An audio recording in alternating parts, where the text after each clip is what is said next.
everyone. This is A Bit of Business on behalf of learmedia.tv and the British and Irish Trading Alliance. Welcome to the show. My name is John Fitzgerald. Our topic today is the circular economy. And consider this, ladies and gentlemen, the past 150 years of industrial development has been dominated by a linear economy model of production and consumption, where goods are manufactured, sold, used, and then discarded. While this model has been successful in providing affordable products and prosperity to billions of people around the world, the harsh reality is that resources are becoming increasingly constrained as the global population grows and demand for goods skyrockets due to the increased disposable income of emerging middle classes. So what's to be done?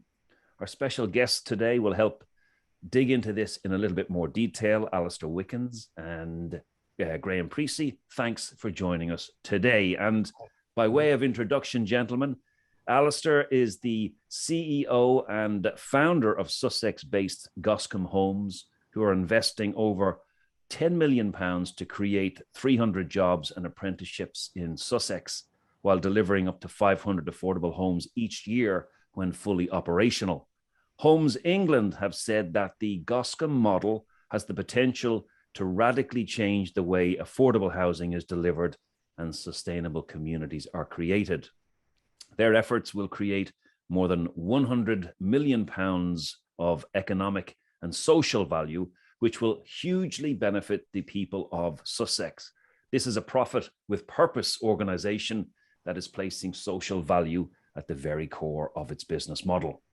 Graham Precy, now based in Normandy in France, has helped multiple PLCs and not-for-profit distribution organizations apply the principles of social, environmental, and economic value to their businesses. He did this for 10 years at Legal & General as their head of sustainability, investing over £25 million into social value projects. He is now involved at board level in a number of organizations, all looking to positively impact the world and improve people's lives. This includes Goscombe Homes, where he is an NED and member of the advisory board, helping this margin for business, mission business to give more people a place to call home. So, gentlemen, according to McKinsey, the idea of the circular economy is very simple. It is to run an economy or a company like a forest, a living, growing entity that does not waste anything. This obviously involves eliminating waste from business and reusing all consumable and durable goods. So my first question is, do you agree with this definition? And how far away are we from a world where the circular economy really is an accepted way of working for any new or existing business? So let me start with Graham on this and move to Alistair. Yeah, so business is a forest. It's interesting. It's I'll go back to my A-level chemistry on circular economy. So a long time ago. But the principle of chemistry is there's a limited amount of atoms and they can take different states. And I think the circular economy is very similar to that. You know, we're on this planet and there's only so many resources. And the circular economy is about how you treat those resources, accepting that they're all limited. And it's interesting, you know, there's the debate on oil, for example, and plastics that I know BITA are very, very keen on eliminating plastics and reuse of plastics. There's an argument that says keep all the oil in the ground. We don't need any more atoms. We don't need any more plastic coming out of the ground. We need to repurpose what already has been processed and used. And the economy bit of the circular economy is someone wants to pay for the thing that you've converted. When you've moved something from being a plastic to another type of plastic, someone's got to pay at the end of this and go, yeah, that's valuable to me. And I think the other thing that, particularly with COVID and what's going on in the world right now, businesses have really realized that money cannot buy anything. And so for the first time in running businesses, you cannot assume that you can throw money at anything to secure any resources to run your business. And so therefore, you're going to have to recycle a lot more. And that could be ideas, that could be materials you already have, or materials that other people have already used. So I like the McKinsey replenishment bit. I think there's one challenge to the McKinsey bit is that you can't buy any forest, using their analogy. And actually, that forest is limited. We're in a very resource scarce world right now.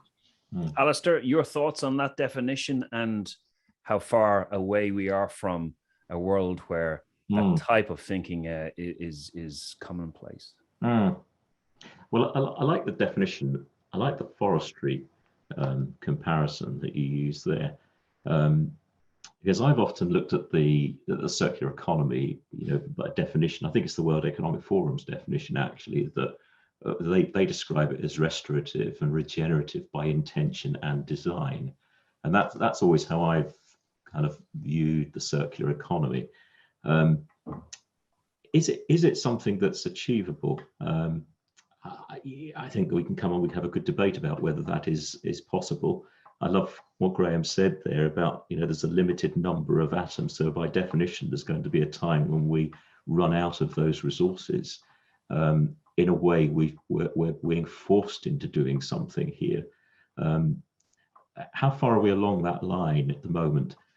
It's interesting when you look at the way the linear economy is structured and founded at the moment, based upon, profits being made, an established way of working in the world, consumers adopt it and understand it and buy into it. How long is it going to be before we actually see a change in behaviors with the consumers? Because until we get to that point, the behavior change argument has been addressed.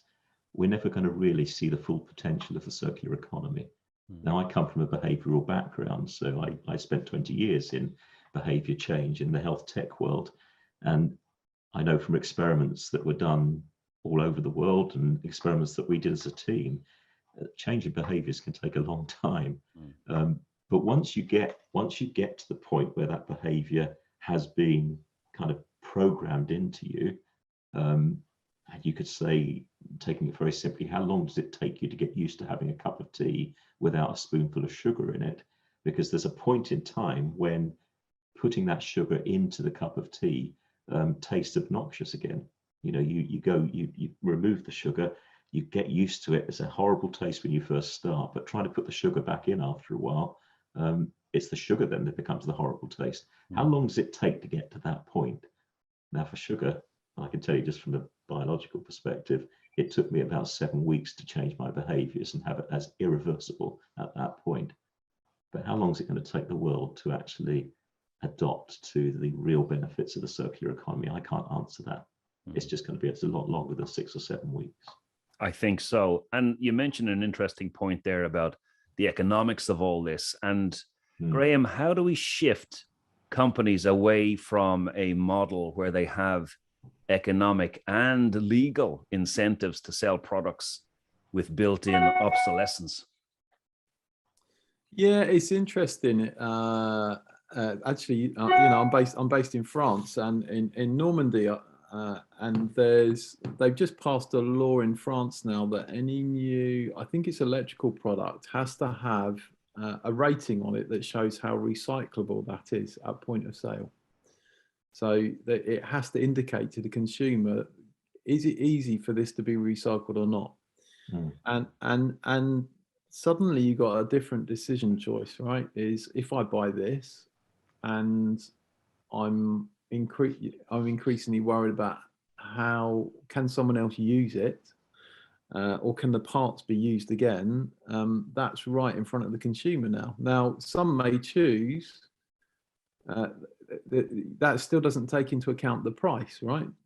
Consumers want a good price for stuff, so it might have a 5-star rating on the fact that that phone you just bought can be reused and broken down and reused into other parts. But if the price is good, they'll take the price every time. And I think that's the hard bit. That's the but I think I think we've got people that, what we actually need in society are people that are okay with using something that someone else has already used.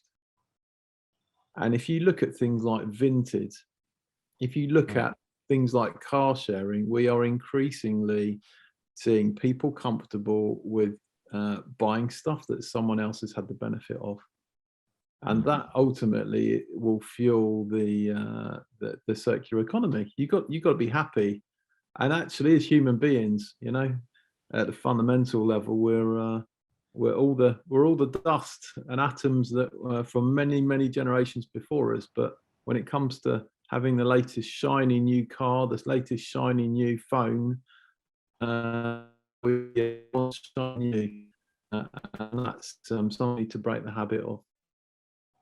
Alistair, your thoughts on this, because it is difficult in specific sectors where high profits, high shareholder returns are commonplace and expected, especially by a shareholder audience.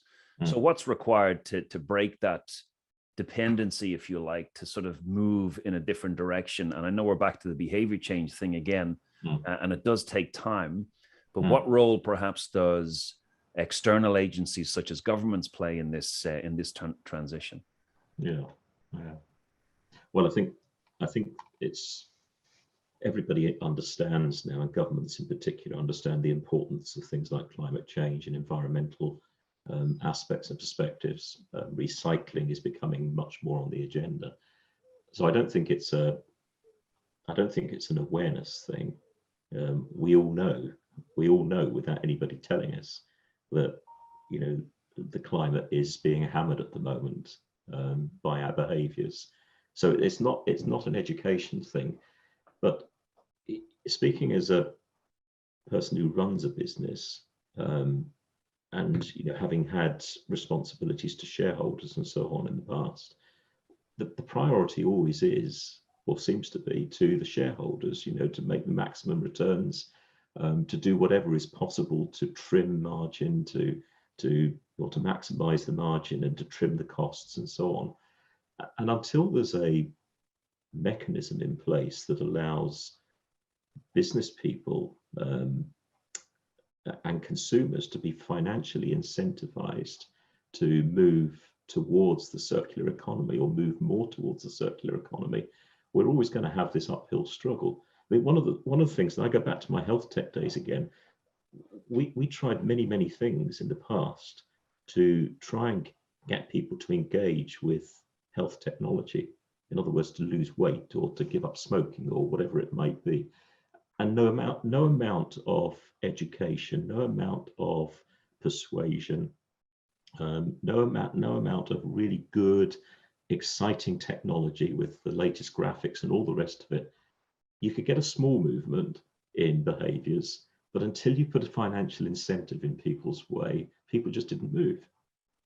And, you know, to me, from a behavioral science perspective, this is about appealing to the things that turn people on, both business people and consumers.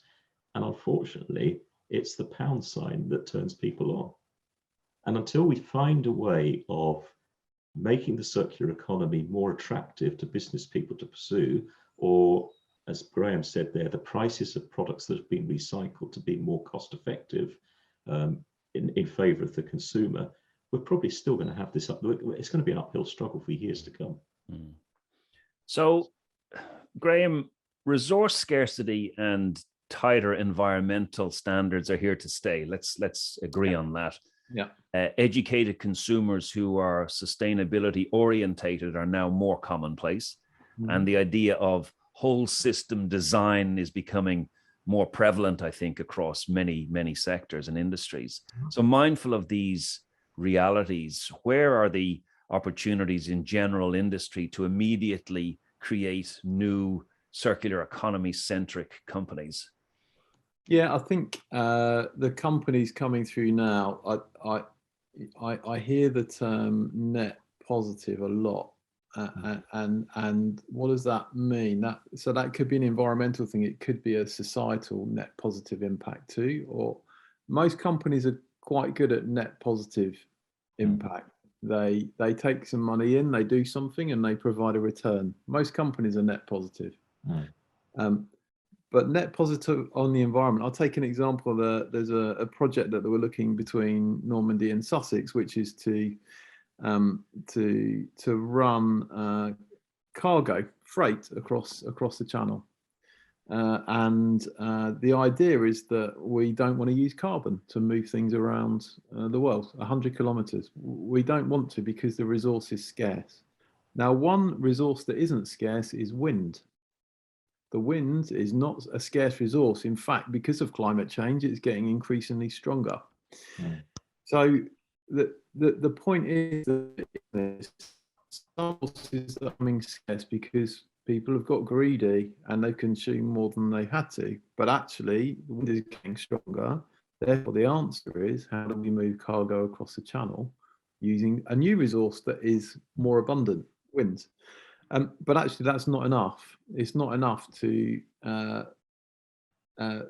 take something that would have used a diesel engine to move across the channel and replace it with a sail. So going from negative carbon impact to neutral.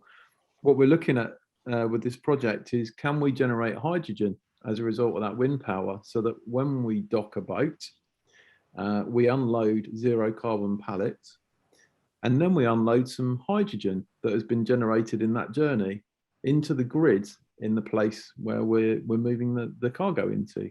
So suddenly we're operating at neutral carbon, and we're actually adding something to the place we're delivering. We're adding something in that other people can benefit from. So net positive environmentally is super important, and that's where there's a massive opportunity for people to innovate. There's some very cool products, ideas, services out there that will leave put much more positive into the environment than they take out. I think that's a fabulous example, and a showcase of how things can be done and thinking that can be incorporated into a business that is very carbon heavy to begin with. Alistair, coming back to you and getting a bit more specific around what you're doing with Goscombe Homes, how is the circular economy coming to life within your business?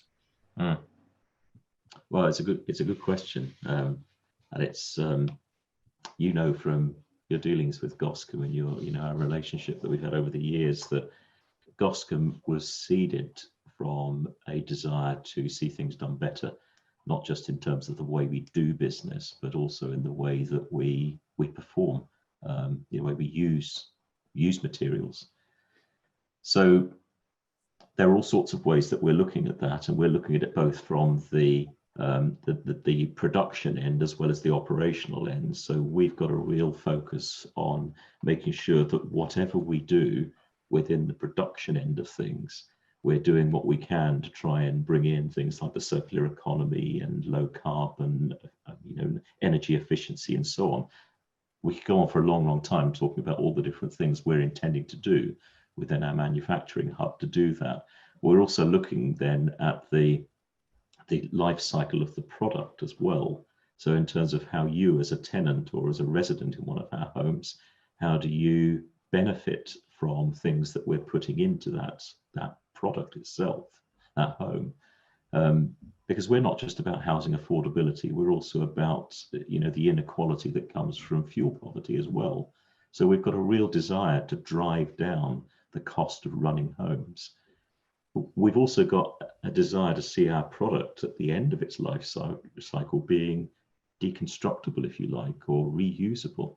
So even if you're doing a running repair on a property, can you take that tile from the roof and can you do something with it whilst replacing it with another one? So, there's so many times throughout the life cycle of a house, from production all the way through to deconstruction, decommissioning, where you have opportunities to bring the circular economy to life. And so we're really looking in a lot of detail at each of those areas to see where we can do things.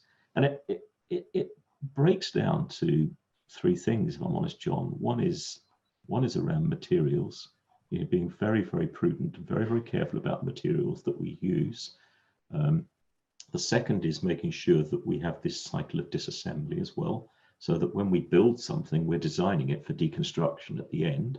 And we do that, you probably know from the designs that we have, we're a panelized system, and therefore it's possible to take a panel and the components of that panel to be deconstructed and to put a new panel in, so you can change the shape and form of the house as you go along. And then you've got the things like the renewable energy sources as well. So the power that we put into the factory, the vehicles that drive our product from the factory to the site, the way that those houses operate going forwards, and how we then remove those houses from site. Those are the types of areas that we're focusing on. And as I say, it would take a long time to describe detail in all of those. But when you start looking at this, and this is the message really for any business, you don't just apply the circular economy to one point of your business. It's something that, if you really think about it, it goes from end to end, cradle to grave, really, on your entire business. And that's been a really interesting journey for us. And we've had the advantage of coming from a clean slate, rather than having to inherit something where we've had to, go backwards and retrospectively change things. So it's a unique opportunity that we've had to put the circular economy into place in Goscombe. Well, what I'm hearing is exactly what you said there, Alistair, this end-to-end thinking and this whole system design being embedded into the DNA of Goscombe Homes, which brings it to life at every single stage of the journey, which is a wonderful way of doing it and ensuring that people walk the talk and actually implement it effectively at each stage and each step. So just to wrap this up, I'm going to come back to you, Graham. What do you feel are the three most pressing actions that need to be taken to accelerate awareness and behavior change around the circular economy? Yeah, it's interesting. I guess if you're a company owner or one of your members, just how to think about it. The first thing is resource scarcity, right? So assume that you cannot buy anything else in externally to run your business. Imagine all your suppliers stop supplying you with stuff. That is just to model that. Okay, so how are we going to run this business if we cannot buy anything new in, and we have to reuse what we've already got or what we've already put out there to our customers?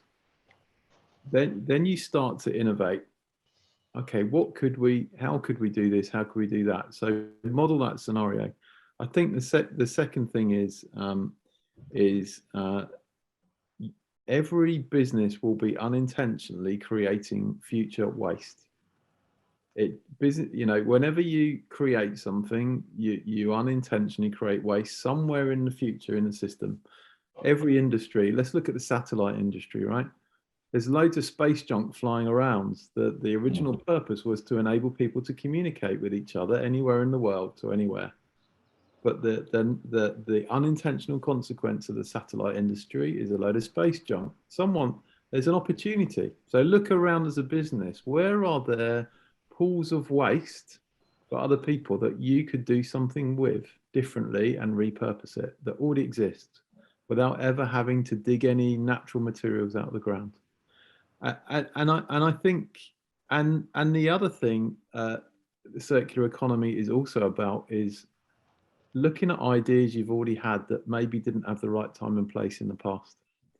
So circular economy is not only about how you treat materials that you've already got, physical things, but actually ideas. And a great example, if we want to revolutionize the marine industry, the sail has been in existence for thousands of years. It's free energy. But we know that at scale, sails don't work in the way they did. So how do we innovate ideas we've had in the past to actually bring them into the 21st century? Mm-hmm. Very good. Very interesting. Alistair, I'll leave the last word to you.